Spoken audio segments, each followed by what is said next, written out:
Hello, everyone, and welcome back once again to the Dynamite Review here on the Upper Tier Podcast, Pro Wrestling Weekly. I'm Dave. Let's get straight into the action. This week's show was very, very interesting for many, many reasons, and we're going to get straight into it. It came from the Fishers Event Center in Fishers, Indiana. This one about 3.5k, 4k attendance. Not too big, but a really rowdy crowd for tonight's AEW Dynamite. And the first inkling of action didn't come from a match, but it came from a promo. This promo was Eddie Kingston and Samoa Joe. It looks like they're pushing Eddie Kingston to be the next contender for Samoa Joe's first title defense. So this is interesting because I am not the biggest fan of Eddie Kingston at the moment, and the reason for that is because the amount of injuries that he has had is a big problem for me. Big problem for me, because obviously the mobility in the ring and the ability to put on a very, very good match is important. And from what I've seen of Eddie Kingston this year, I've not seen enough to really, have confidence in that. But look, this was a promo about Kingston stepping up to Samoa Joe. So Tony Schiavone had announced that everyone was banned from ringside for his face to face, but of course that doesn't matter to Samoa Joe. He came out and basically he turned around and explained that the Ops kind of used Eddie Kingston, the Mad King Eddie Kingston. And it was interesting because this promo was really, really good. He's saying that the Mad King is back. And that he's bringing back his Mad King persona to face Samoa Joe for the title.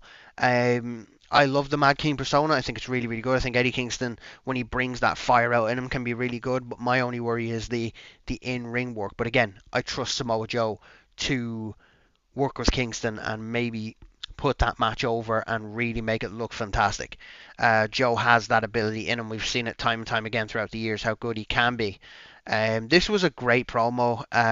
The crowd were really behind Kingston, which shocked me because normally you'll get chance of kind of Joe's gonna kill you week after week, but that wasn't the case this week. People were really driven behind Eddie Kingston, and it seemed that this segment and where it was placed at the beginning of the show really, really worked.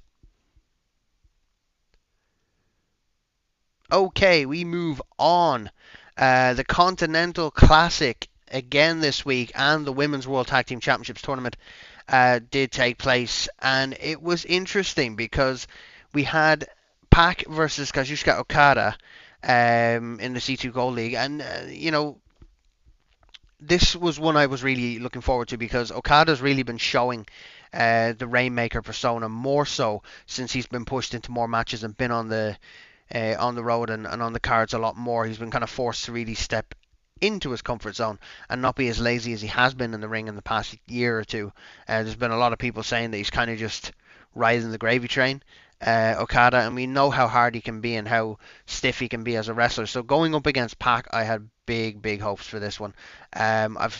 These two are just two really, really stiff wrestlers. And this was really good. I enjoyed this match. It wasn't the best, don't get me wrong, but you had Don Callis join the commentary team, which is always good heat to get.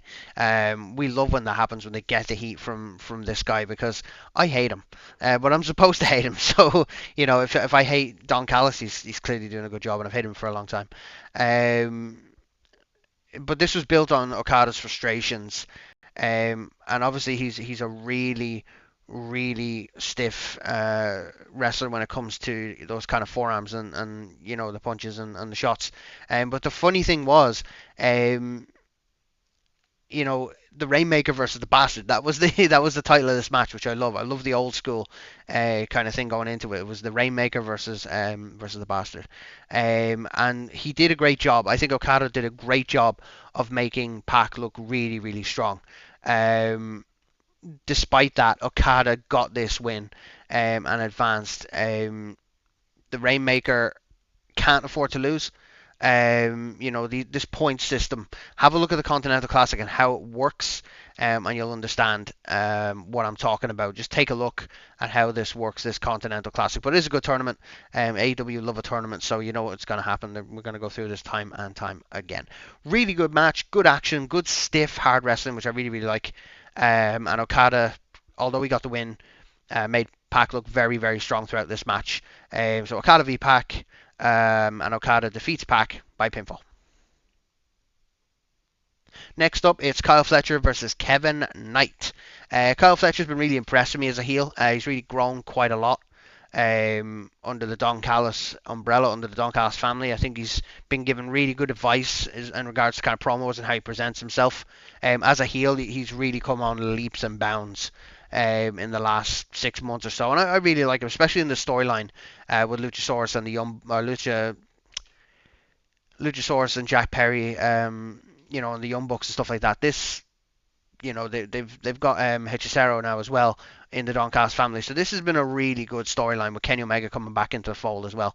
And basically, this version of Dynamite really was built on progressing the heels and making them look even stronger and making them get heat from the crowd. So, it was a case of, okay, Kyle Fletcher, he was always going to come out with an entourage, and that's what happened. But of course, you had Jungle Jack Perry and Luchasaurus, Kenny Omega, evening the odds for this one.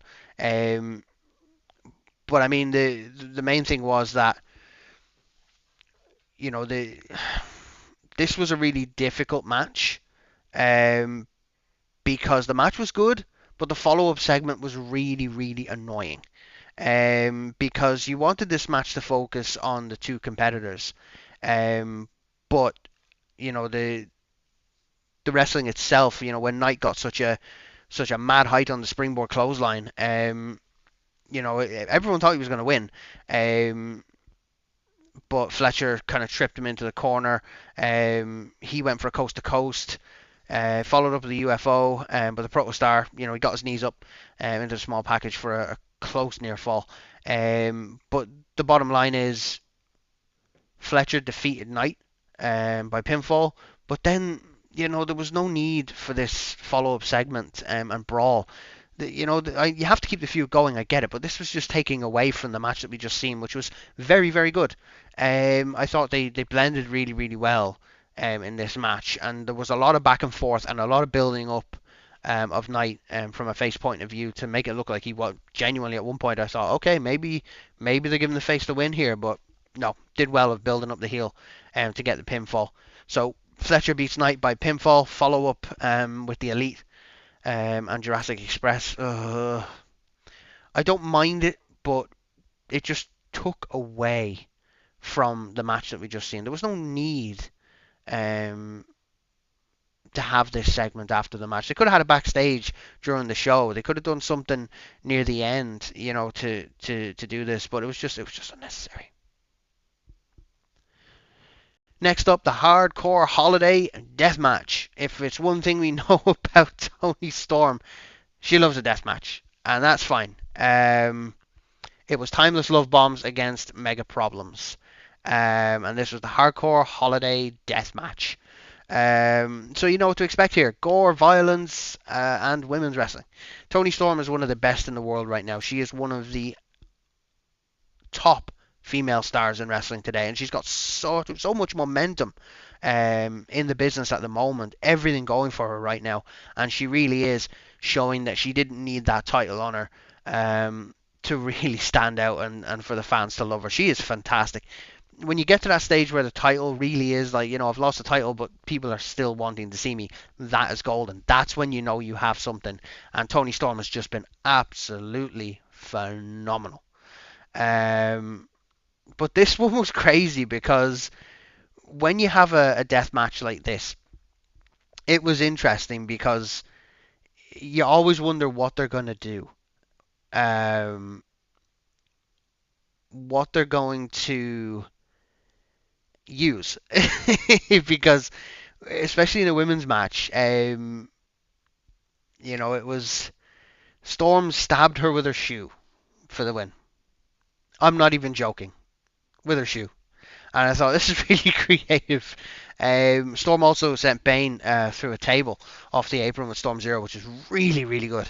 Um, it's amazing when you see women have these matches and they go so well, and um, it was so gruesome and so violent. But when you compare it to the men's matches, there really is no comparison. These guys went out there and they ripped the skin off each other, literally. This was amazing to watch. If you're into that hardcore, and you have the stomach for the hardcore stuff and the death matches and all that. But the fact that the women are doing this now is crazy. And they're not doing it in a bad way. It's not like they go in and all you see is, just them tearing each other apart with weapons. It was the wildest weapons and some of the mad spots that you get in these matches. Through tables. Mina's weapon of choice was a barbed wire candy cane. That she put in the mouth of Megasus, which is Megasus, which was crazy. Yeah, Tony Storm breaking a champagne bottle over Shafir's head and then stabbing Bane with the shot remote. This is crazy, man. This was absolutely crazy. I've just written down some notes on this. For the spots that were just absolutely nuts.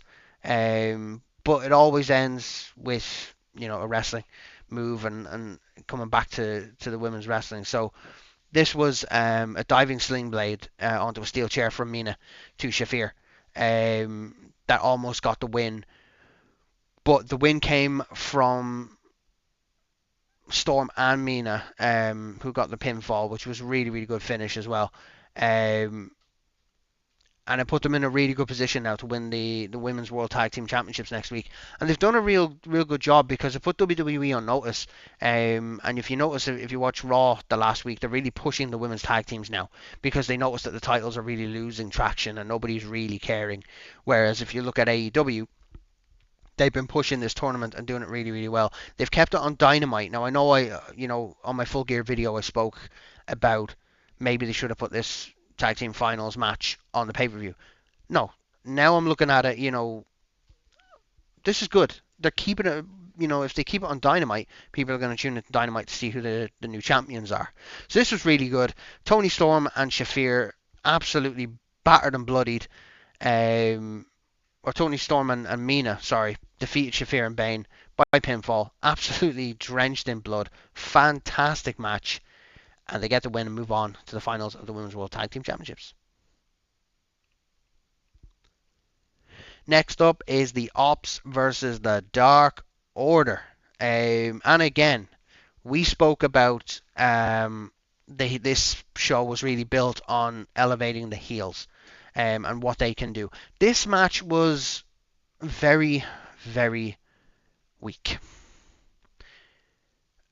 And it was weak because of how it was presented. If you look at the teams, okay, Hobbs, Powerhouse Hobbs, Hook, and Katsuya Shibata, Uno, Reynolds, and Silver. No, it was too outweighed on the Ops side of things to really make it believable. You want it to be believable in some aspects. You want to at least give a sliver of hope to the opposing team. This was not the case. This was just terrible. There was nothing good about it. Hangman came out. Security came down. Hangman took out security. But it was just it was a match for the sake of building up the feud again. With Hangman and Samoa Joe, and he wants to get his title back. And it's just madness. It's crazy. But look, we'll move on from this quickly because again, this was a silly match that was not needed to build this feud. You could have done it backstage. Hobbs, Hook, and Shibata beat Uno, Reynolds, and Silver by pinfall. But ultimately it was just ridiculous. There was no need for this. But we move on. Next up was Jon Moxley versus Claudio Castagnoli. This one was very, very intriguing to me. These two are attached at the hip at the moment. These two are members of the same faction. So the babyface was Jon Moxley, which is completely flipped on its ear from what we've been seeing for the last couple of years. Completely flipped on its ear. So I was like, okay, all right, let's see where this is going. Mox against Claudio. This is something that I wasn't expecting, but love to see, because I know how hard hitting these two guys are. I know how good they are. Um, so most of the match was Claudio Castagnoli really breaking down Jon Moxley, because he knows he has to break him down in order to really get a chance at winning, because Mox is relentless, really, really relentless when it comes to the offense. And the one thing that they really bigged up and worked really, really well was the uppercuts from Castagnoli seemed to be Mox's Achilles heel. And I love that, because we all know how good Castagnoli can be with an uppercut and how hard hitting this guy is. This was a great match, and I'm not just saying that. It really was one that was just brutal. We go back to the likes of um, Drew McIntyre, Sheamus, and Gunther in the ring, right? Remember that match from WrestleMania a few years ago? How much people loved that, because it was just hard hitting, heavyweight wrestling, really. And that's what this was. Castagnoli was trying to break Mox down. Mox was going fully offensive on the Swiss Superman, and we did not expect the outcome that we got. And the outcome that we got really painted a picture of where Jon Moxley's going to go. And Castagnoli ultimately won. Clean, I might add. And purely over strength. And I think it's going to end up with Moxley either leaving the Death Riders or betraying Claudio Castagnoli. And that's a storyline I'm very interested in. That really is something that puts a little bit more spice into these factions now, because I was getting tired of the Death Riders a little bit. But now that there's some infighting and they have that storyline between Mox and Castagnoli just starting to kick off, I want to see where this goes. Ultimately, this is going to be really, really good. I want to see where this goes. The Death Riders together. Ooh, are they going to break up? It could be. Are they going to really get a betrayal? Is Castagnoli going to go, or is Mox going to go? We don't know. We'll see. That's been my AEW Dynamite review for this past week. Sorry again, it's late. I know it's Saturday. I know you wanted this earlier, but please bear with me. Next week we'll be on time on Thursday as you're used to. But thanks for watching once again. We'll see you next week, and remember to follow and click that notification button so you know when the next video is up from all of us.